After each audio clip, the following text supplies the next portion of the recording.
Hi guys, this is Manu Mishra. So welcome back with the session जिसमें आज हम लोग 13th सितंबर के द हिंदू न्यूज़पेपर का एनालिसिस करेंगे। So here we start the analysis of today's newspaper. So what happened? तो कल हमने न्यूज़ पढ़ी थी कि गुजरात के जो चीफ मिनिस्टर थे विजय रूपानी, उन्होंने रिजाइन कर दिया था।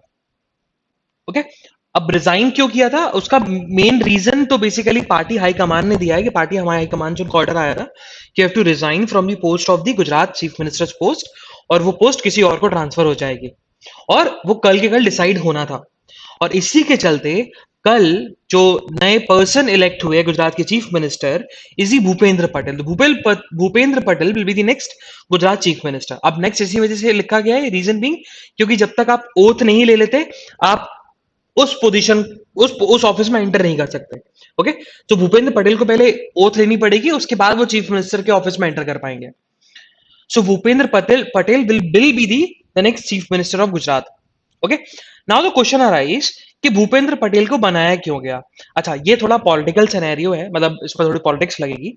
The thing is, Bhupendra Patel की हम बात करें, so Bhupendra Patel belong to the Patel community, its mean Patidar community. और गुजरात में पाटीदार कम्युनिटी बहुत ज्यादा है और पाटीदार बीजेपी से खुश नहीं है।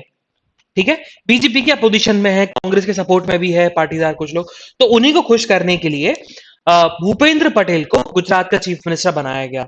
और ऐसा नहीं है कि बीजेपी ने पहली बार किसी पटेल को या पटेल कम्युनिटी को खुश करने के लिए उनके ही कम्युनिटी के पर्सन को चीफ मिनिस्टर बनाया हो, नहीं। आनंदीबेन पटेल भी एक समय पे चीफ मिनिस्टर थी। जब नरेंद्र मोदी प्राइम मिनिस्टर बने थे, गुजरात के चीफ मिनिस्टर हटके प्राइम मिनिस्टर बने थे, तब उन्होंने आनंदीबेन पटेल को चीफ मिनिस्टर बनाया था गुजरात का। तो वो भी पटेल कम्युनिटीज हैं और आनंदीबेन पटेल के बहुत क्लोज एड माने जाते हैं भूपेंद्र पटेल। ओके, सो और वही बात हम विजय रूपानी की करें तो Vijay Rupani is a close aide of तुम्हारा अमित शाह। और उसके साथ साथ विजय रूपानी एक ऐसे कम्युनिटी से आते हैं जिसका कोई सिग्निफिकेंस नहीं है वोट बैंक में। सो ही बिलोंग टू जैन कम्युनिटी। तो जैन कम्युनिटी का इतना ज्यादा सिग्निफिकेंस नहीं है उनका, अगर हम इलेक्शन में बात करें, इलेक्शन वोट्स की बात करें। लेकिन वही बात हम पटेल कम्युनिटी की बात करें तो उनका बहुत बड़ा सिग्निफिकेंस है गुजरात के इलेक्शन में। गुजरात के इलेक्शन नेक्स्ट ईयर होने वाले हैं 2022 में। Okay, so that's why. और भूपेंद्र पटेल की हम बात करें तो Bhupendra Patel is the first time legislator है, वो फर्स्ट टाइम एमएलए बने थे वो, और फर्स्ट टाइम एमएलए बनते ही वो चीफ मिनिस्टर बन गए। Moving further, so the second news it's about the के जो सेपरेटिस्ट लीडर थे जम्मू एंड कश्मीर में, सेपरेटिस्ट लीडर थे सैयद अली शाह गिलानी, उनकी डेथ जो हुई थी, उनकी डेथ जो अगस्त में हो गई थी। अब ये बताया गया, ऐसा स्पेकुलेशन है, ऐसा ऐसा ऐसा उनके फैमिली के मेंबर्स भी बोल रहे हैं कि जब उनकी डेथ हुई तो उनकी जो बेसिकली उनकी जो उनको जब बरी करना था, उनको बरियल जब उनका करना था ऑन दी 1 सितंबर को, तो Jammu and Kashmir police forcefully उनके घर में एंटर हुई, उनकी बॉडी को ले जाया गया और उनकी बॉडी को against the wish of his family बरी किया गया, उनका बरियल किया गया, उनको लास्ट राइट्स दिए गए against the wish of his family. Syed Ali Shah family के अगेंस्ट जो बोल रही थी उसके अगेंस्ट में उनको बरी किया गया, उनको लास्ट राइट्स किए गए, उनके हिसाब से उनके रिचुअल्स फॉलो नहीं किए गए, लास्ट राइट्स या उनको सही तरीके से बरी नहीं किया गया। इसके चलते जो ministry of external affair ministry of external affairs मतलब फॉरेन मिनिस्ट्री ने जम्मू एंड कश्मीर पुलिस से मांगी है रिपोर्ट कि आप हमें रिपोर्ट बताओ, डिटेल्ड रिपोर्ट बताओ कि आपने सैयद अली शाह गिलानी को कैसे कैसे बेसिकली उनके लास्ट राइट्स किए, उनको कैसे बरी किया। क्योंकि जम्मू एंड कश्मीर पुलिस का कहना है कि नहीं, हमने सारे रूल्स एंड रेगुलेशंस नॉर्म्स को फॉलो किया और उस हिसाब से सैयद अली शाह गिलानी की लास्ट हमने डेड बॉडी को हमने बरी किया, उनके लास्ट राइट्स किए। बट वही उनके फैमिली मेंबर्स का उल्टा कहना है। इसी के चलते जो मिनिस्ट्री है, मिनिस्ट्री ऑफ एक्सटर्नल अफेयर्स, या हम बात करें सेंट्रल गवर्नमेंट, तो सेंट्रल गवर्नमेंट ने डिटेल्ड रिपोर्ट मांगी है टू दी स्टेट गवर्नमेंट कि हमें डिटेल्ड रिपोर्ट ला के दीजिए, हमें बताइए कि आपने क्या क्या किया। मूविंग फर्दर, अच्छा ये जरूर याद कर लेना, this one, that 18 year old britisher एमा राडू कैनाउ, तो if I'm so sorry if I'm wrong with this pronunciation, so it's Emma राडू कनाव, तो उन्होंने she is 18 year old and she is the, इसने हिस्ट्री बनाई है, शी इज द क्वालिफायर। अच्छा होता क्या, जैसे कि वर्ल्ड कप होता है ना, जैसे क्रिकेट वर्ल्ड कप होता है, तो क्रिकेट वर्ल्ड कप में खेलती सिर्फ 10 या 11 टीम है, लेकिन क्वालिफाइज भी होते हैं। हांगकांग भी खेलता है क्वालिफाइज, मतलब जो क्वालिफाई करता है, केन्या, सो जो क्वालिफाई करता है वो फिर ग्रुप स्टेजेस में आ जाता है ना। तो वैसे ही जो एमा रोडा कॉनाउ थी, तो वो भी क्वालिफायर्स खेली थी, तो she became the first qualifier जिन्होंने क्वालिफायर खेला, और उसके साथ साथ उन्होंने ग्रैंड स्लैम भी जीता, मतलब मेजर ग्रैंड स्लैम भी जीता। So she became the first qualifier to win the major grand slam, that is US open. और हम बात करें, she is not the youngest, 18 year old जरूर है, but she is not the youngest. Okay, Martina Hingis थी youngest, 16 year old में उन्होंने grand slam जीता था, मेजर ग्रैंड स्लैम जीता था। ओके, सो और हम बात करें तो इस यूएस ओपन में तो बहुत यंग लोग खेल रहे थे। सो एमा रोडा कैनाउ, जिन्होंने डिफीट किया है 19 year old Leylah Leylah Fernandez को, जो कि यूएस की, कनाडा की हैं, उनको बेसिकली डिफीट करके फर्स्ट अपना ग्रैंड स्लैम जीता है। Moving further, so what happen, so देखा जाए तो ऑन द 11th ऑफ सितंबर को 128th एनिवर्सरी थी स्वामी विवेकानंद ने जो स्पीच दी थी शिकागो में, उसकी 128th एनिवर्सरी थी। अब उसी चीज को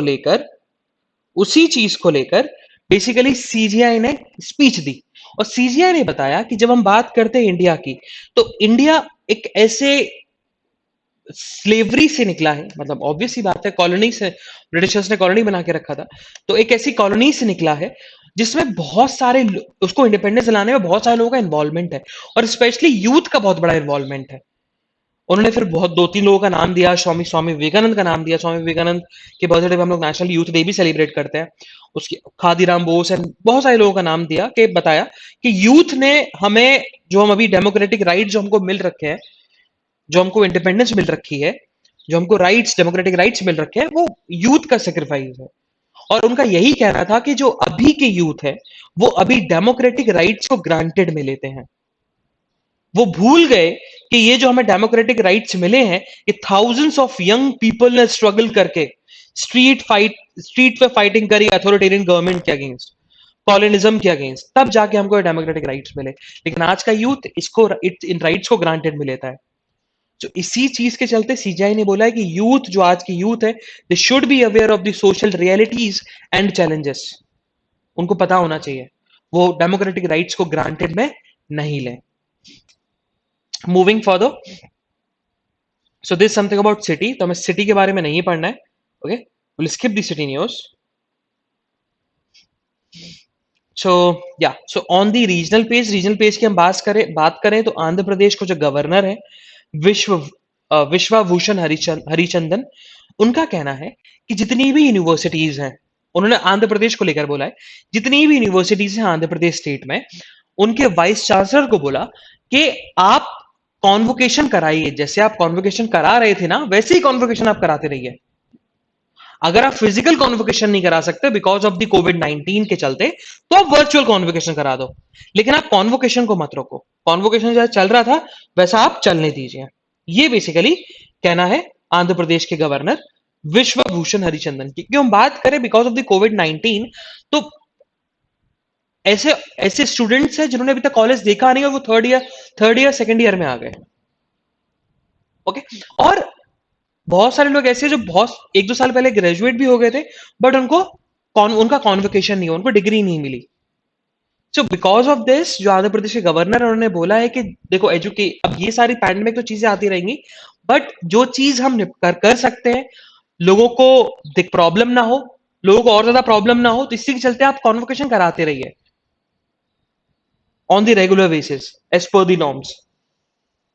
सो इसी के चलते लेट्स सी, देखते हैं कि आंध्र प्रदेश गवर्नमेंट इसमें क्या एक्शन लेती है, और बल्कि सेंट्रल गवर्नमेंट को एक्शन लेना चाहिए, और सारी यूनिवर्सिटीज को बता देना चाहिए कि भैया आप कॉन्वोकेशन अपने हिसाब से कराते रहिए, है ना। मूविंग फर्दर, सो अगर हम आज की बात करें, आज की न्यूज़पेपर की बात करें, तो आज सिर्फ हमारे लिए 2 एडिटोरियल इंपॉर्टेंट है।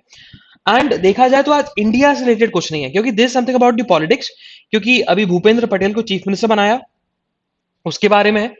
This one is about the 4 closure, तो ये बताता है कि अभी जो 5th टेस्ट मैच कैंसिल हो गया between the India and England के बीच में, उसके बारे में बताया गया कि कैसे बीसीसीआई प्रायोरिटी दे रही है आईपीएल को एज कंपैरिजन टू दी जो टेस्ट मैच था। And this one something about कि यूएस की जो 20th एनिवर्सरी थी 9/11 उसके बारे में। तो देखा जाए तो हमें ये 3 एडिटोरियल तो पढ़ने नहीं है, और बाकी ये बचा। So this one is something about the economics, और वो भी इकोनॉमिक्स के क्वार्टर 1 से रिलेटेड है कि हम लोग का जीडीपी हम लोग का इंक्रीज हुआ है ना क्वार्टर 1 में, उसके बारे में बताया गया। तो उनका अब ऑथर, ये जो ऑथर्स है दोनों ऑथर्स का सिंपल सा कहना है कि देखो रेवेन्यू बढ़ा, जीडीपी इंक्रीज हुई, मतलब रेवेन्यू बढ़ गया, गवर्नमेंट के पास पैसा ज्यादा आ गया। अब गवर्नमेंट के पास पैसा ज्यादा आ गया तो गवर्नमेंट को एक्सपेंडिचर भी ज्यादा करना चाहिए, गवर्नमेंट को खर्चा भी ज्यादा करना चाहिए, जिससे खर्चा जब ज्यादा करेगी तो फिर कंजम्पशन बढ़ेगा, इन्वेस्टमेंट बढ़ेगा। कंजम्पशन कैसे? क्योंकि गवर्नमेंट खर्चा कैसे करती है? सब्सिडीज देती है। तो सब्सिडीज देगी तो लोगों के लिए चीजें सस्ती हो जाएंगी, तो लोग कंज्यूम ज्यादा करेंगे। जब कंज्यूम ज्यादा करेंगे तो कंजम्पशन बढ़ेगा। इन्वेस्टमेंट कैसे? हाईवेज बनाइए, रोड रेलवे ट्रैक्स बनाइए, बिल्डिंग्स बनाइए, तो इन्वेस्टमेंट बढ़ाओ अपना। या लोगों को आप लोन दो, प्राइवेट एंटिटीज को लोन दो कि जो इंडस्ट्रियलिस्ट है वो इंफ्रास्ट्रक्चर को बिल्डअप करें। सो ये बेसिकली ऑथर का कहना है। एंड जो सेकंड एडिटोरियल जो हम पढ़ने वाले हैं, that is about the selective nuclear policy, and it's about the north Korea से रिलेटेड है। ओके, तो अपन इसको पढ़ेंगे।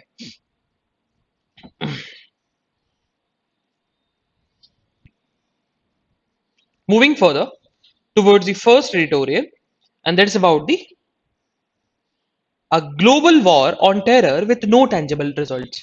So what happened? ये किस बारे में डिस्कस कर रहे हैं, पर उसको पूरा एडिटोरियल डिटेल में डिस्कस करेंगे। So what happened? अच्छा, ये बहुत बहुत बड़े ऑथर भी हैं जिन्होंने एडिटोरियल लिखा है। ये इनका बहुत अच्छा basically, he is a very great author about the geopolitical issues. ये जियोपॉलिटिकल इश्यूज पे बहुत ज्यादा लिखते हैं। मतलब it's not only about the कि सिर्फ किसी कंट्री के बारे में, it's all over the world. Her country में क्या गवर्नमेंट कर रही है, क्या गवर्नमेंट को करना चाहिए। तो is a basically a very good Jio strategist हम बोल सकते हैं। सो व्हाट हैपेंड, उन्होंने बताया कि देखो हमने 20 साल कंप्लीट कर लिए 9/11 को अटैक होते हुए। 20 साल हमने 20 साल United states of America complete कर चुका है, और पूरा वर्ल्ड भी कंप्लीट कर चुका है। क्योंकि नॉट ओनली हुआ जरूर attack United states of America में था, बट पूरे वर्ल्ड पे इंपैक्ट पड़ा था। और यूएस ने इसके रिटेलिएशन में तालिबान रिजीम को हटाने की बात करी थी कि हम तालिबान रिजीम को हटाएंगे, क्योंकि उन्होंने अलकायदा को सपोर्ट किया था। ठीक है, और जिसके चलते यूएस ने अफगानिस्तान पे बेसिकली कैप्चर कर लिया था, अपनी आर्मीज भेजी थी, और तालिबान में और तालिबान को हटाने, तालिबान रिजीम के हटाने की बात की गई थी। वो बोला था कि अफगानिस्तान में हम डेमोक्रेटिक सेटअप लेके आएंगे। अब after the completion of 2 decades, 20 साल बाद यूएस के जो प्रेसिडेंट हैं जो बाइडेन ने डिसीजन लिया। डिसीजन तो वैसे डोनाल्ड ट्रंप ने ले लिया था, बट उस डिसीजन पे काम जो बाइडेन ने किया, और पूरे यूएस ट्रूप्स को वापस बुला लिया फ्रॉम दी अफगानिस्तान। तो अगर हम बात करें तो इन 20 सालों में अमेरिका ने जो वॉर छेड़ा था अफगानिस्तान में, उसमें कम से कम 2500 अमेरिकन सोल्जर्स की डेथ हुई है, और अराउंड 1100 अलाइड ट्रूप्स की डेथ हुई है। अलाइड ट्रूप्स मतलब नेटो की भी ट्रूप्स थी, तो नेटो के ट्रूप्स की भी डेथ हुई है, और 66,000 अफगान सिक्योरिटी पर्सनल फोर्स की डेथ हुई है। मतलब अफगानिस्तान आर्मी जो है उन लोगों की डेथ हुई, आर्मी पर्सनल्स की डेथ हुई अराउंड 66,000। सो ये बेसिकली बताता है कि बिकॉज एक हम पीस लाने के लिए, अमेरिका एक पीस लाने के लिए एक पीस लाने गया था अफगानिस्तान में, बल्कि और ज्यादा केओस क्रिएट करके आ गया। और जब अमेरिका पूरे तरीके से हटा तो उन्होंने तालिबान ने पूरे तरीके से कैप्चर कर लिया अफगानिस्तान को in a very short period of time. जैसे अफगानिस्तान हटा, बहुत छोटे से टाइम पीरियड के अंदर ही तालिबान ने पूरे अफगानिस्तान में कंट्रोल कर लिया। सो ये बेसिकली बताता है कि ये ग्रेट विक्ट्री है वायलेंट इस्लामिस्ट ग्रुप्स की। जो अभी मॉडर्न डे जिहादिज्म चल रहा है, उसमें ये बेसिकली विक्ट्री मानी जा रही है वायलेंट इस्लामिस्ट ग्रुप्स की। और वायलेंट इस्लामिस्ट ग्रुप इससे अब बेसिकली कॉन्फिडेंस ले रहे हैं कि हम तालिबान जब यूएस को हरा सकता है, तो जो अदर इस्लामिस्ट वायलेंट ऑर्गेनाइजेशंस हैं, जैसे कि आईसिस हुआ, अलकायदा हुआ, तो ये सारे लोग और ज्यादा खुश हैं कि जब तालिबान यूएस को हरा सकता है तो फिर तो हम अदर नेशंस या फिर अपनी अपने ड्रीम्स को तो फुलफिल कर ही सकते हैं, जो भी इनका एजेंडा है उनको तो हम फुलफिल कर ही सकते हैं। सो उन लोगों में कॉन्फिडेंस आ गया। तो ये बेसिकली बताया गया कि प्रेसिडेंट का सबसे बड़ा ब्लंडर है कि एक तो उन्होंने 20 साल में क्या तो खोया, यूएस ने खोया, यूएस के साथ साथ उन्होंने बहुत सारे लोगों को भी खोने को दिया। यू अफगानिस्तान में पीस नहीं आ पाई जो लाने गए थे। उसके साथ साथ जब वो अफगानिस्तान से गए तो उन्होंने मेजर इस्लामिस्ट ऑर्गेनाइजेशंस को कॉन्फिडेंस दे दिया कि वो लोग सक्सेसफुल हो सकते हैं अपने एजेंडा में। तो ये प्रेसिडेंट का सबसे बड़ा ब्लंडर है, ये ऑथर ने बताया। देन उन्होंने बताया कि देखो, अब ये कॉन्फिडेंस मिलने से, इस्लामिस्ट ग्रुप को कॉन्फिडेंस मिलने से इंपैक्ट किस पे पड़ेगा? इंपैक्ट पड़ेगा अमेरिका के क्लोज एलाइज पर। और अमेरिका के क्लोज एलाइज कौन है? इंडिया, जो कि लोकेटेड है अफगानिस्तान पाकिस्तान बेल्ट में। तो बाइडेन जो है बिकॉज ऑफ द अफगानिस्तान वाले इशू के इंडिया को खो सकता है, इंडिया को अपना अच्छे रिलेशंस के साथ खो सकता है। और हम बात करें तो इंडिया बहुत बुरी पोजीशन में है, क्योंकि इंडिया, पाकिस्तान, चाइना यहां पर, उसके साथ अफगानिस्तान अफगानिस्तान भी चला गया। और अमेरिका ने यह भी बोला है कि हम लोग इस ईयर तक इराक से भी अपनी ट्रूप्स को वापस बुला लेंगे। और जब इराक से अपनी ट्रूप्स को वापस बुलाएंगे तो इंडिया के लिए और ज्यादा प्रॉब्लमैटिक हो सकता है। और it's not only about India, उसके साथ साथ ताइवान जो यूएस का अलाय है। और चाइना में पॉलिसी है वन नेशन टू सिस्टम, है ना, टू सिस्टम वन नेशन वाला थ्योरी है जो हांगकांग और ताइवान पे लगता है। तो हांगकांग को तो एक तरीके से कैप्चर कर ही लिया चाइना ने, चाइना के मेनलैंड ने। अब ताइवान को भी कैप्चर कर सकती है, क्योंकि यूएस अब बेसिकली हम बात करें तो वो अपने पे फोकस कर रहा है। वो जियो स्ट्रेटेजिकल अब एजेंडा उसका नहीं है अब। तो ये सब because of the step of the US, उनके एलाइज पे भी कितना इंपैक्ट पड़ रहा है, ताइवान पे इंपैक्ट पड़ेगा, उसके साथ साथ यूक्रेन पे इंपैक्ट पड़ेगा, जिस यूक्रेन जिसको रशिया काउंटर करता रहता है। और अमेरिका, यूएस पहले उसको सपोर्ट देता था लेकिन अब सपोर्ट देना बंद कर देगा। और हम बात करें तो अभी जो जो बाइडेन है ना, तो जो बाइडेन की प्रेसिडेंसी पे क्वेश्चन ऐसा नहीं है पहली बार उठा, ये बहुत पहले उठ चुका है। रॉबर्ट गेट्स ने उठाया। Robert Gates basically secretary of defence रहे हैं जॉर्ज डब्ल्यू बुश और बराक ओबामा के 9 में। और उन्होंने लिखा था कि अगर बाइडेन प्रेसिडेंट बनते हैं या बाइडेन की प्रेसिडेंसी में जितनी भी फॉरेन पॉलिसी के स्टेप्स लिए गए, वो सबसे बड़े ब्लंडर है, सबसे बड़ा ब्लंडर है। और जब 2000 बेसिकली 2010 में ओसामा बिन लादेन के घर से कंपाउंड से जो लेटर मिला था, उस लेटर में ये लिखा था, उन्होंने रिक्वेस्ट करी थी अलकायदा से, ओसामा बिन लादेन रिक्वेस्ट करी थी अलकायदा से कि जो बाइडेन के अगेंस्ट कोई स्टेप नहीं लेना है, क्योंकि जो बाइडेन इतना वीक है और आगे चल के प्रेसिडेंट बनेगा तो ये स्टेप लेगा, जो भी स्टेप लेगा वो अलकायदा के फेवर में ही होगा। तो जो बाइडेन के अगेंस्ट कुछ नहीं करना। तो देखा जाए तो जो बाइडेन को इतना कमजोर प्रेसिडेंट डिपिक्ट कर रहे हैं और उनके एक्शन भी ऐसे हैं कि उनको दिखाया जा रहा है कि Joe Biden is a weakest president और उनकी जो पॉलिसीज है वो बहुत खराब पॉलिसीज हैं अमेरिका के फ्यूचर के लिए। देन आगे फिर लिखा कि मिसलीडिंग डिस्टिंक्शन। अब जो बाइडेन की गलती ये है कि जो बाइडेन भरोसा जल्दी कर लेते हैं। जो बाइडेन ने बोला कि हम तालिबान रेजीम तो आ गए और तालिबान के साथ हम अच्छे रिलेशंस बनाएंगे और टेररिज्म के अगेंस्ट में लड़ेंगे। तो जो बाइडेन जो है, जो बाइडेन एडमिनिस्ट्रेशन जो है, वो गुड टेररिस्ट और बैड टेररिस्ट के बीच में डिस्टिंक्शन कर रहा है। तालिबान को गुड टेररिस्ट मानता है और वहीं हम बात करें इस्लामिक स्टेट, आईएसआईएस के खोरासान, जिसने अभी काबुल एयरपोर्ट पे अटैक किया था और 2 बॉम्ब ब्लास्ट किए थे, जिसमें बहुत सारे अमेरिकन की डेथ गई थी, जिसमें जो बाइडेन को बहुत सारा क्रिटिसिज्म झेलना पड़ा था। उसको बैड टेररिस्ट मानती है और तालिबान को गुड टेररिस्ट मानती है। और वहीं हम बात करें जब तालिबान रिजीम आई थी ना, जब तालिबान ने अफगानिस्तान को कैप्चर करना स्टार्ट किया था, तो उन्होंने आईसिस के टेररिस्ट लोगों को रिलीज किया था सबसे पहले प्रिजन से। तो जो बाइडेन सही तरीके से डिस्टिंक्शन भी नहीं कर पा रहे कौन गुड टेररिस्ट है और कौन बैड टेररिस्ट है। और आगे बताया गया कि तालिबान ने अभी तक रिकॉग्नाइज नहीं किया, अभी तक नहीं बोलती तालिबान कि अलकायदा ने अटैक कराया था 9/11 पर, अभी तक नहीं बोलती तालिबान, अभी भी नहीं मानती। सो वही कहना है और वही चीज बताई गई कि आइसिस जो मेजर ग्रुप है, आइसिस जो अबू बकर और बगदादी ने बनाया था, उसका कम रिलेशन है आपके आइसिस के से। तालिबान का ज्यादा अच्छा रिलेशन है और हकानी नेटवर्क का ज्यादा अच्छा रिलेशन है। और हकानी नेटवर्क की हम बात करें तो हकानी नेटवर्क इंडिया के लिए भी अच्छा नहीं है और यूएस के लिए भी अच्छा नहीं है। हकानी नेटवर्क को is a terrorist designated organisation, और हकानी नेटवर्क जो है देखा जाए तो वो इंडिया के लिए बिल्कुल अच्छा नहीं है और पाकिस्तान उसको कंट्रोल करता है। तो वही बताया गया कि 20th एनिवर्सरी हो चुकी है 9/11 की। तो अब जो भी लेसन हुए हैं, जो भी चीजें हुई हैं, वो सब भुला देनी चाहिए।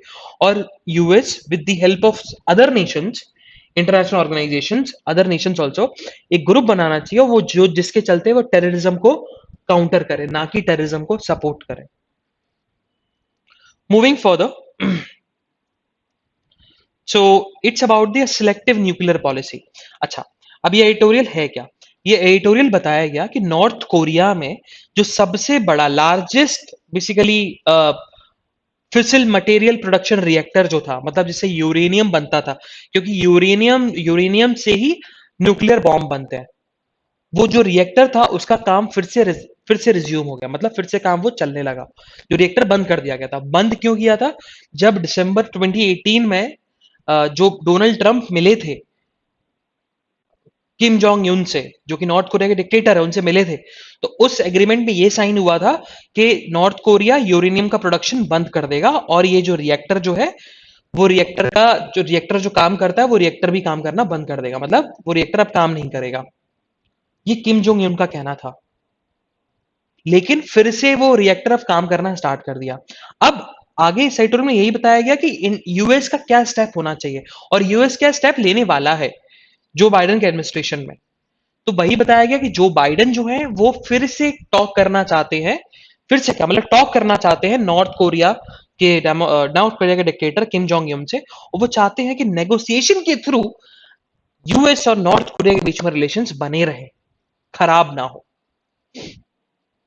तो रीड इट, सिंपल है ना। कुछ कुछ टर्म्स जो कि बताया गया, सिटीज के जो नाम है ना, वो सिटीज के नाम थोड़े प्रॉब्लमेटिक हो सकते हैं, बट याद करने की जरूरत नहीं है। बस for the sake of the editorial पढ़ लेना, इससे एक आइडिया मिलेगा कि क्या रिलेशन है नॉर्थ कोरिया और यूएस के बीच में। Moving further, so again on the national news, तो नेशनल न्यूज की हम बात करें तो लाइट कॉम्बैट एयरक्राफ्ट MK2 जो है वो नेक्स्ट ईयर आ जाएगा, और उसकी फर्स्ट फ्लाइट जो होगी वो 2023 में होगी। ठीक है। जो हम बात करें तो आत्मनिर्भर डिफेंस के चलते, मतलब हम लोग डिफेंस में भी हम लोग डिपेंडेंट ना हो, इसी के चलते हम लोग एयरक्राफ्ट बना रहे हैं, बहुत सारे फ्लाइट्स बना रहे हैं। तो स्पेशली लाइट कॉम्बैट एयरक्राफ्ट बना रहे हैं। तो वही बताया गया कि लाइट कॉम्बैट एयरक्राफ्ट जो है वो की मिल जाएगा नेक्स्ट ईयर मिल जाएगा, और उसकी फ्लाइट जो है 2023 से स्टार्ट हो जाएगी। Moving further, sir Saudi Arabia और ईरान दोनों कंट्रीज के फॉरेन मिनिस्टर्स जो है वो इंडिया में आने वाले हैं, इंडिया में विजिट करने वाले हैं।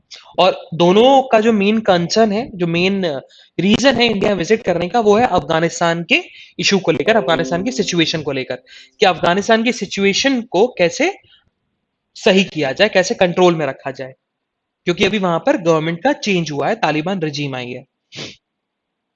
Moving further, so again on the national news, what happen, एक बार हमें याद है हमने न्यूज पढ़ा था, इसमें न्यूज में सुप्रीम कोर्ट के जो सीजीआई हैं, chief justice of India NV Ramana ने सेंट्रल गवर्नमेंट को बोला था कि ट्रिब्यूनल्स की वैकेंसीज को जल्दी जल्दी फिलअप करिए, आप हमारे पेशेंट्स को जज मत करो। और इसी के रिटेलिएशन में सेंट्रल गवर्नमेंट ने एनसीएलटी एंड आईटीएटी जो कि ट्रिब्यूनल्स है ना, एनसीएलटी क्या है, नेशनल कंपनी लॉ ट्रिब्यूनल, और आईटीएटी क्या है, it's a tax appellate tribunal. ठीक है, टैक्स अपीलेंट ट्रिब्यूनल है, इनकम टैक्स अपीलेंट ट्रिब्यूनल। इन दोनों ट्रिब्यूनल्स में मेंबर्स को इंडक्ट किया, 31 पर्सन है, उन 31 पर्सन का नाम दिया है गवर्नमेंट ने कि इन ट्रिब्यूनल्स में ये लोग मेंबर्स होंगे। Moving further, so Varun Gandhi जो कि he the son of Sanjay Gandhi, Sanjay Gandhi the son of Indira Gandhi. तो वरुण गांधी ने, जो कि बीजेपी से बिलोंग करते हैं, उन्होंने योगी आदित्यनाथ से बोला है कि फार्मर्स का जो इशू है कि शुगर केन का जो सपोर्ट प्राइस है, उस सपोर्ट प्राइस को बढ़ा दीजिए।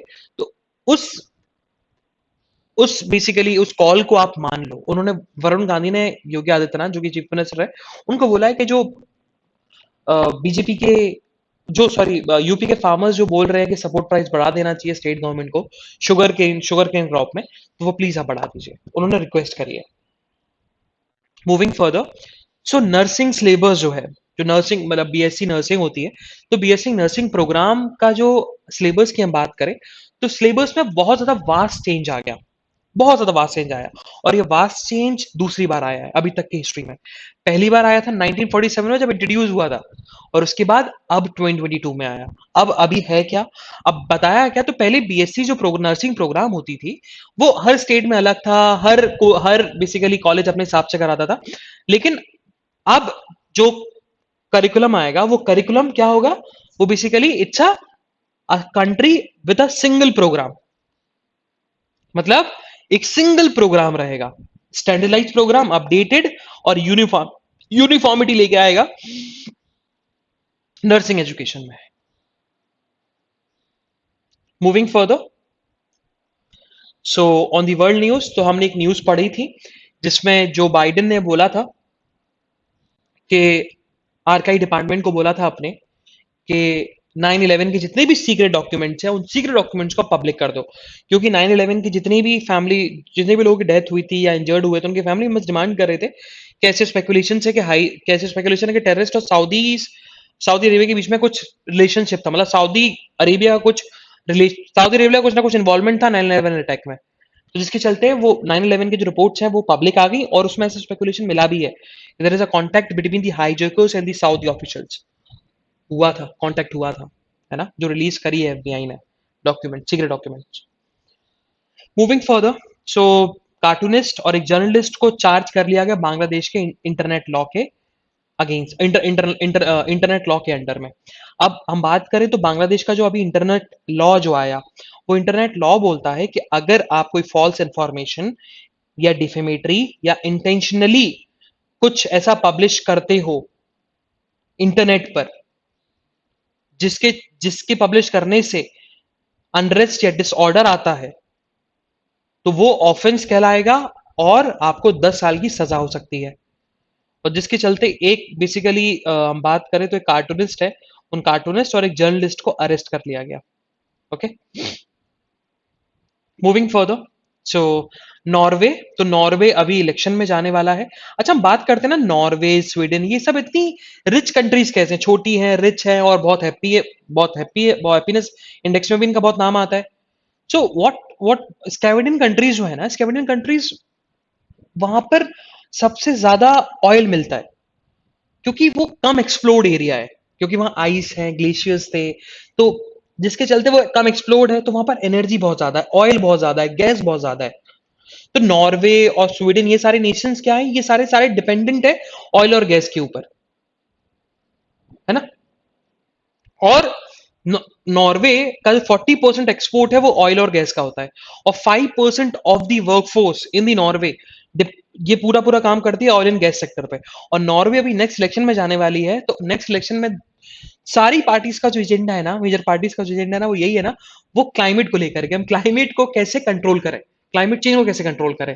क्योंकि उनका जो मेजर एजेंडा इसलिए है क्योंकि नॉर्वे सब चीजों में अच्छा है, पीस में, हर चीज में, तो उनके पास कोई एजेंडा ही नहीं है, तो एजेंडा बचता है क्लाइमेट चेंज को लेकर, तो वो क्लाइमेट चेंज को लेकर इलेक्शन लड़ेंगे। लेकिन प्रॉब्लम यह है कि क्लाइमेट चेंज को लेकर इलेक्शन लड़ेंगे तो ऑयल एंड गैस सेक्टर बंद करना पड़ेगा, जिसके चलते 40% एक्सपोर्ट है नॉर्वे का वो खत्म हो जाएगा, और 5% ऑफ दी वर्कफोर्स जो अनएम्प्लॉयड हो जाएगी। तो वही है कि नॉर्वे देखो क्या करता है ना, मतलब इनके पास, नॉर्वे ऐसी कंट्री के पास प्रॉब्लम है, इनके पास ये प्रॉब्लम है कि हमारे पास कोई प्रॉब्लम्स नहीं है, मतलब ऐसी सिचुएशन है नॉर्वे में। सो मूविंग फर्दर, सो आज के दिन बिजनेस न्यूज नहीं आती, एंड स्पोर्ट्स न्यूज की हम बात करें तो स्पोर्ट्स न्यूज में सिर्फ यही इंपॉर्टेंट न्यूज बन जाती है, that is about the US open winner, और दोनों याद करने, विनर और रनर अप कौन था। ओके, सो ये था हमारा आज का एनालिसिस। हम लोग कल फिर मिलेंगे with some exciting news, some exciting current affairs. तब तक के लिए bye bye, have fun and enjoy your day. Bye bye guys.